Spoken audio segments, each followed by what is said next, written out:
और UGC act को लागू करना होगा, रोहित एक्ट के तर्ज पे लागू करना होगा। लेकिन सुप्रीम कोर्ट हम इस वाइस चांसलर के खिलाफ भी हैं, हम सरकार के खिलाफ भी हैं। ये जो यूनियन 20 साल से निकम्मा यूनियन जीत के आता है और बार बार वही संघ की दलाली करता है, हम इसके खिलाफ भी हैं। पिछले कुछ सालों में हम देखते हैं कि 45 सेंट्रल यूनिवर्सिटीज में एक एससी, एक एसटी और 7 ओबीसी वाइस चांसलर्स, क्या ये आंकड़े गवाही नहीं देते हैं कि किस तरह से जातिवाद हर दिन नहीं थे और किस तरह से भेदभाव होता है?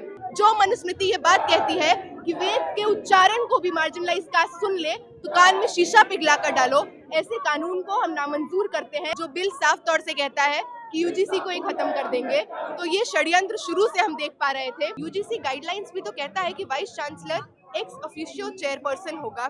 वही वाइस चांसलर जो पिछले 10 सालों में भाजपा आरएसएस की दलाली करके पद पाए हैं। हर यूनिवर्सिटी का वाइस चांसलर आज भाजपा आरएसएस का चाटुकार है। यूनिवर्सिटी ग्रांट्स कमीशन का एफिडेविट है 2025 का, जो ये बात कहता है कि उच्च शैक्षणिक संस्थानों में 118% जो कास्ट बेस्ड डिस्क्रिमिनेशन है उनमें इजाफा हुआ है। ऐसा होने के बाद देश में जो मुट्ठी भर लोग हैं, जो अपर कास्ट की बात करिए, सवर्ण तबके की बात करिए, वो हंगामा करते हैं, शोर मचाते हैं और न्यायालय जिसका काम बराबरी सुनिश्चित करना है वो बाधित हो जाती है कि उस पर स्टे लगाना है। कि हर तरह से वोट बैंक पॉलिटिक्स है। एक पर्टिकुलर सेक्शन जिसके हित में सालों से नीतियां, सालों से संसाधन आए हैं, आज वापस से यही कोशिश है। तो हम ये बोलने आए हैं कि वाकई में देश का जो बड़ा समुदाय है, जो बड़ा तबका है, मजलूम, मजदूर, दलित, आदिवासी, महिलाएं, वो इस अत्याचार को नहीं सहेंगे और यूजीसी एक्ट को लागू करना होगा, रोहित एक्ट के तर्ज पे लागू करना होगा। लेकिन सुप्रीम कोर्ट ने इस पर स्टे लगाया है, तो आप लोग किसके खिलाफ वोट कर रहे हैं? सरकार के खिलाफ, सुप्रीम कोर्ट के खिलाफ? हम आपको बताएं, जिस तरह से जातिवाद निहित होता है संस्थानों में, जिस तरह से एवरीडे लेवल पे वायलेंस होता है, हम इस वाइस चांसलर के खिलाफ भी हैं, हम सरकार के खिलाफ भी हैं। ये जो यूनियन 20 साल से निकम्मा यूनियन जीत के आता है और बार बार वही संघ की दलाली करता है, हम इसके खिलाफ भी हैं। हम न्यायपालिका के खिलाफ भी हैं। वो न्यायपालिका शायद जो फैसला देते हुए ये भूल गई कि chief justice of India BR गवाई पे भी जूता फेंकने की हिम्मत हो जाती है क्योंकि वो दलित समाज से आते हैं। और जब आप ऐसे कानूनों को स्टे लगाते हैं तो आप कहते हैं कि आपने जातिवाद पे अपना आंख मूंद लिया है, तो हम वो आंख खोलने की कोशिश करने के लिए यहाँ पे आए हैं। कह रहे हैं लोग कि यूनिवर्सिटियों में जातिवाद नहीं होता है, ये सब गांव की और पुरानी बातें होती हैं। ये वही लोग कहते हैं जिनसे उनका जाति नहीं पूछा जाता। ये वही लोग कहते हैं जिनका सरनेम देखकर भर भर के वाइवा में, प्रेजेंटेशन में और इंटरनल में टीचर नंबर देता है, क्योंकि आज जो टीचर भी बैठा है वो एक ही जाति का है। लगातार पिछले कुछ सालों में हम देखते हैं कि 45 सेंट्रल यूनिवर्सिटीज में एक एससी, एक एसटी और 7 ओबीसी वाइस चांसलर्स, क्या ये आंकड़े गवाही नहीं देते हैं कि किस तरह से जातिवाद हर दिन नहीं थे और किस तरह से भेदभाव होता है? पायल ताड़वी, दर्शन सोलंकी, रोहित वेमुला जैसे नाम, जिन्होंने अपनी जान गंवाई, जिनकी संस्थागत हत्या हुई, आज उनकी एक तरह से उनको इंसाफ दिलाने के लिए और इस तरह से और लोगों की जान ना जाए IITs में, IIMs में और तमाम ऐसे इंस्टीट्यूशंस में, इसलिए हम यहाँ पे आए हैं क्योंकि हम ये जिम्मेदारी समझते हैं। कहा जा रहा है हिंदुओं को बांटने की कोशिश की जा रही है इसके थ्रू। हिंदुओं को तो बहुत सालों तक कहा गया कि बटोगे तो कटोगे। आज लेकिन जाति के नाम पर ये समझ गए लोग कि असली हिंदू कौन है।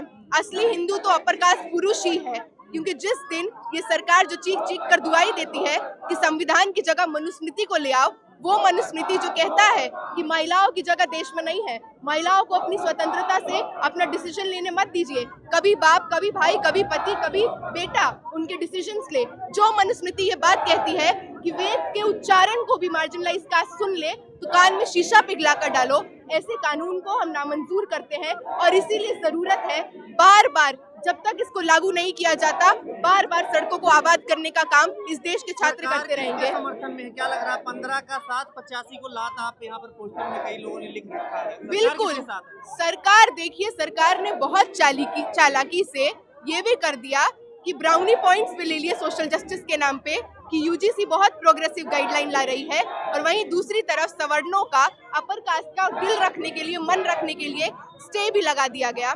जबकि हम शुरू से देख रहे हैं कि वही सरकार है जो विकसित भारत शिक्षा अधिष्ठान बिल ला रही है, जो बिल साफ तौर से कहता है कि यूजीसी को ही खत्म कर देंगे। तो ये षड्यंत्र शुरू से हम देख पा रहे थे। ये बिल लाने की इच्छा ही नहीं थी, पर एक तबके को खुश करना था तो दोनों तबकों को खुश कर दिया गया।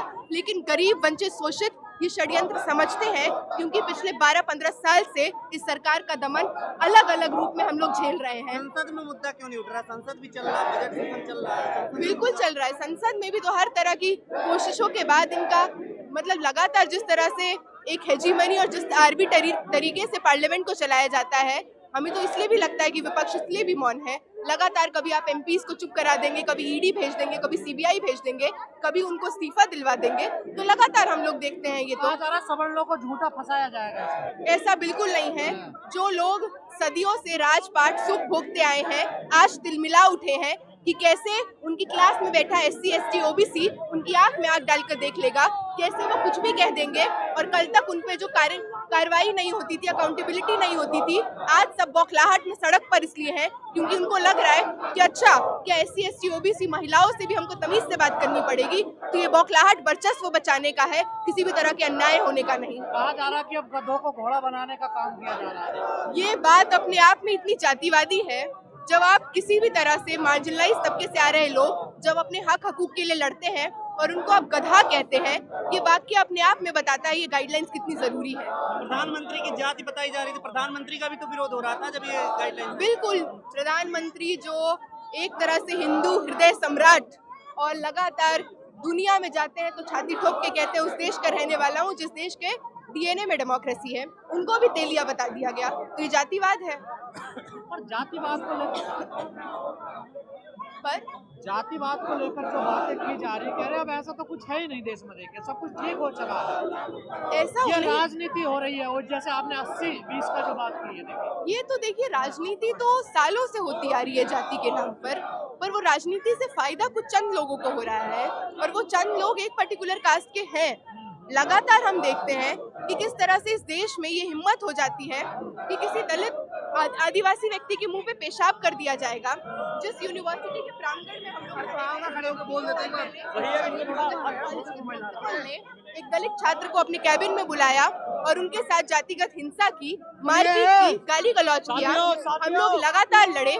उसके बाद भी वास्तविकता ये है कि SC ST एक्ट के तहत मुकदमा दर्ज नहीं होता है। जिन फॉल्स केसेस की बात की जा रही है वो तो बहुत दूर की बात है, असली मुकदमे दर्ज नहीं होते हैं, न्याय नहीं मिलता है। पर OBC को लेकर इसमें बवाल ज्यादा होगा ना कि OBC को क्यों ऐड कर लिया गया है? मतलब जो अलग अलग फॉर्म में सालों से शोषित रहा है, आप क्यों नहीं ऐड करेंगे? मतलब जिस तरह से इस पूरे आंदोलन में हम देख रहे हैं कि किस तरह से समाज में अभी भी आप OBC कम्युनिटीज हैं उसके बेसिस पे बिल्कुल भेदभाव होता है। मैंने अभी आंकड़ा बताया कि 45 में से जितने विश्वविद्यालय उनमें से वाइस चांसलर्स कौन है? 7 OBC, 1 SC, 1 ST। क्या ये आंकड़े चीख के इसकी गवाही नहीं देते? 85% पदों पर जो टीचर की बहाली होती है उसमें एक बड़े तादाद पे अपर कास्ट लोग बहाल होते हैं। तो लगातार ये सारी चीजें हमारे सामने हैं। हमारे क्लासरूम में आज कौन यूनिवर्सिटी आ पा रहा है? आप क्लासरूम का मुआयना कर लीजिए, आपको पता चल जाएगा। आज दिल्ली यूनिवर्सिटी जैसी यूनिवर्सिटी में भी अल्पसंख्यक समुदाय के लोग नहीं आ पाते हैं। लेकिन इसमें विरोध करने वाले जो थे ज्यादातर बाबा, हिंदू राष्ट्र बनाने वाले, ये सब लोग आ गए थे, करणी सेना। बिल्कुल, तो मतलब अब इसका जो खोखलापन है इस राजनीति की वो इस चीज से दिख गई कि हिंदू के नाम पर सालों से जो खासकर मार्जिनलाइज तबके को मोबिलाइज किया गया, क्योंकि ये जो लोग हैं ये सत्ता का सुख भोगेंगे, भाजपा RSS की चाटुकारिता करके खुद अच्छे पद पे जाएंगे, भाजपा RSS के MPs MLAs की औलादे विदेश में पढ़ेंगी, लेकिन मस्जिदों पे चढ़ाई कौन करेगा? मार्जिनलाइज कास्ट का व्यक्ति। लेकिन लगातार जाकर डीजे बजाकर इस तरह से जो उग्र काम करेगा वो कौन करेगा? लाठी भांजने का काम कौन करेगा? अपने फुट सोल्जर की तरह जिस तबके को पिछले 10 से 12 सालों में भाजपा ने ट्रीट किया, आज उस तबके को भी ये समझ आ रहा है कि ये राजनीति कभी हमारे पक्ष की राजनीति थी ही नहीं। जो राजनीति हर तरह से सांप्रदायिक है, नफरत में भरी हुई है, विभाजन की राजनीति है। तो मुझे लगता है इस कानून के स्टे लगने से एक बड़े तबके की आंखें भी खुली दबाव हैं। में लिया गया फैसला, आपको लग रहा है? बिल्कुल, मतलब वही सूर्यकांत जी जो प्रपोज कर रहे हैं इस रेगुलेशन को, वही इस पे स्टे लगा रहे हैं। और 3 दिन की नौटंकी, 3 दिन सड़क पे अपर कास्ट आके तांडव कर ली और उसमें आपको लग गया कि ये पब्लिक ओपिनियन है। वो तो आधी आबादी भी नहीं है। जातिवाद बढ़ेगा इससे, अमेरिका जैसा हाल जातिहीन ना हो समाज जाए। कैसे बनेगा? अलग अलग हॉस्टल बनाने पड़ जाएंगे। देखिए ऐसा तो होता नहीं है।